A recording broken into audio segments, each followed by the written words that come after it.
jardiner en permaculture, je pense qu'il y a plein de sortes de gens qui cultivent en permaculture et différents procédés.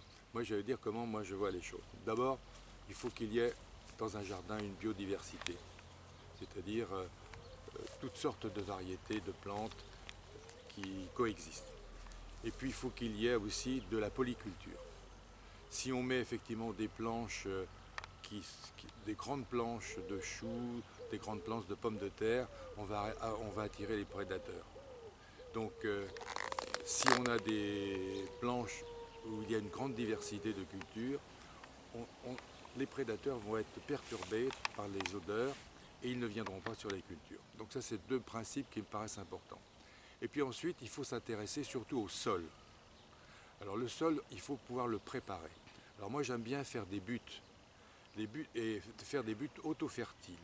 Alors la butte auto-fertile, il y en a une qui est ici.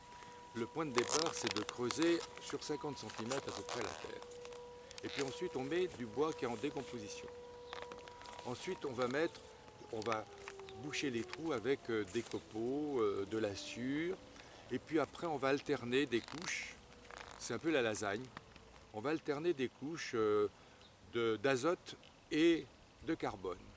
C'est-à-dire une couche d'azote, c'est du verre, des branches, de l'herbe, de la taille d'herbe, et puis des tranches après de carbone, c'est-à-dire du branchage. Et puis ensuite, on va rajouter du compost, et puis après, on aura les 20 cm de terre. Et puis bien sûr, on va pailler, parce qu'il faut que le sol ne soit jamais en contact direct avec le soleil, ou la pluie, l'érosion, etc. Tout ça, c'est pour permettre à nos collaborateurs, que sont les vers de terre, les champignons, les bactéries, de pouvoir fonctionner et d'avoir un sol qui est toujours extrêmement riche. Et donc une butte comme celle-ci, qui est une butte auto-fertile, normalement, elle doit être fertile pendant à peu près 7 ans. Bien sûr, il faudra que je fasse attention à ce qu'elle soit toujours humide, faire attention à ce qu'elle soit toujours rechargée avec de la paille ou de la- de l'herbe, qui est des tontes d'herbe, parce qu'en fait, continuellement, les collaborateurs dont je parlais tout à l'heure, c'est-à-dire les vers de terre, les bactéries, les champignons, ben, grignotent tout ce qu'on lui remet, mais en même temps, ça enrichit le sol. Et donc, il faut en rajouter. Donc, je dirais, voilà ce que je pourrais dire pour démarrer un jardin en permaculture.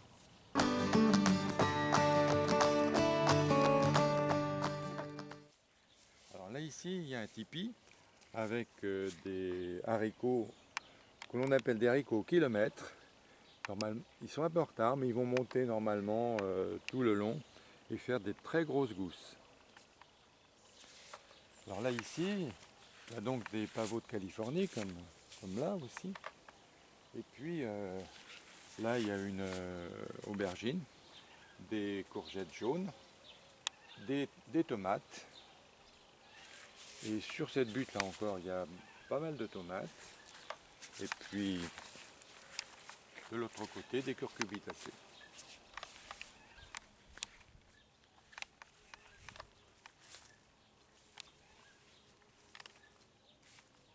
Et alors partout, vous verrez, on voit de la bourrache. Ben, la bourrache, ça permet d'attirer les pollinisateurs. Alors, on en voit quand même là. Et puis la bourrache, c'est aussi un très bon produit puisqu'on peut à la fois utiliser les fleurs qu'on peut parsemer sur la salade. Et puis les feuilles, quand elles sont jeunes, on peut les cuisiner comme des épinards. Avec la crème fraîche, c'est tout à fait excellent. Alors là, ici, il y a un petit pêcher qui pousse. Sans doute, je le transporterai ailleurs un peu plus tard.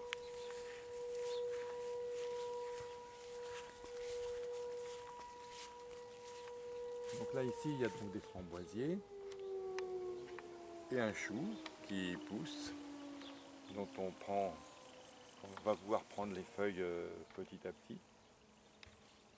Et puis il y a ce magnifique artichaut qu'on laisse pousser pour la décoration.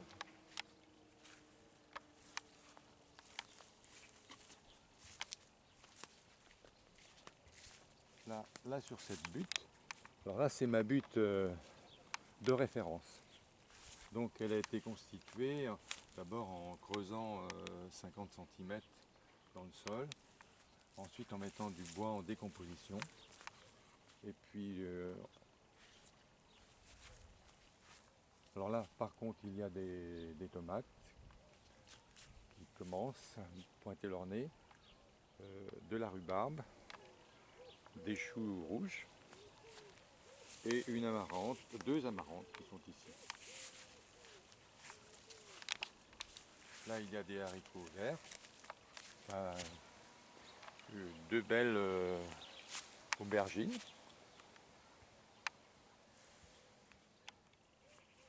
quelques pommes de terre qui sont au milieu, toujours de la bourrache. Puis là on a des tomates et des courgettes qui poussent et des betteraves. Des tomates. Il y a des fleurs qui sont intercalées, notamment des œillets d'Inde. Et puis de la salade que je vais compléter ici. Parce que ça c'est la salade qu'on a déjà mangée. Donc je vais la remplacer par les plants qui sont d'ailleurs ici. Il y a des plants de salade et puis des plants de choux que je vais rajouter. Là on a des haricots verts, ou plutôt souvent des haricots beurre. J'aime beaucoup les haricots beurre. Et puis quelques curbitacées qui passent à... Enfin c'est une courgette qui pousse aussi au milieu. Alors ça ce sont les premières tomates qui arrivent parce que c'est celles que j'ai plantées les premières. Donc on voit qu'on a commencé à en manger. Et puis il y a du céleri là-bas. Il y a aussi des aubergines, des poivrons. Et puis une belle amarante. Et c'est ça, ce sont les premiers haricots beurre que l'on a commencé à manger hier. Non, même plus, il y a une semaine à peu près qu'on en mange.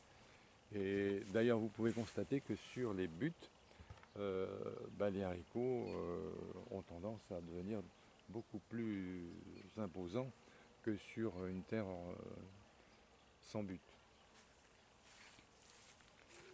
Ça, ce sont les pommes de terre que nous allons maintenant arracher. J'ai fait des pommes de terre amandines et des pommes de terre béniches.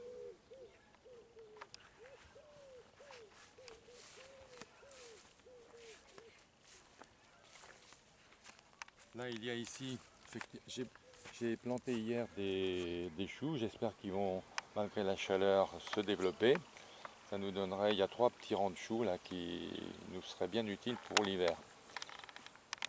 Et là, voilà, ce qu'il ne faut jamais faire, c'est laisser le sol nu. Là, je viens effectivement d'enlever les betteraves, pas les betteraves, les fèves que nous avons mangées pendant à peu près 2 mois là. Et donc là, je vais recouvrir le sol après l'avoir un petit peu travaillé. Ce qu'il faut faire par contre, c'est ça, c'est-à-dire recouvrir le sol avec de la paille. Et là, il y a un tipi avec des haricots grimpants. Certains n'ont pas réussi, c'est pourquoi là aussi j'ai du retard, mais ça, il y a eu une période qui n'était pas très bonne pour les haricots. Là, il y a des tomates, des choux. Là, encore des haricots. Ça, c'est des haricots verts. Alors là, il y a des beaux concombres. Je pense on a des fleurs. Je pense qu'on va bientôt en avoir des concombres. Voilà, on commence à les voir. Là. On commence à apparaître ici. Avec des tomates. Et là, ici, ces haricots sont des haricots Michelet qui vont permettre c'est des haricots à écosser qui vont permettre de faire ce qu'on appelle en Vendée les mogettes.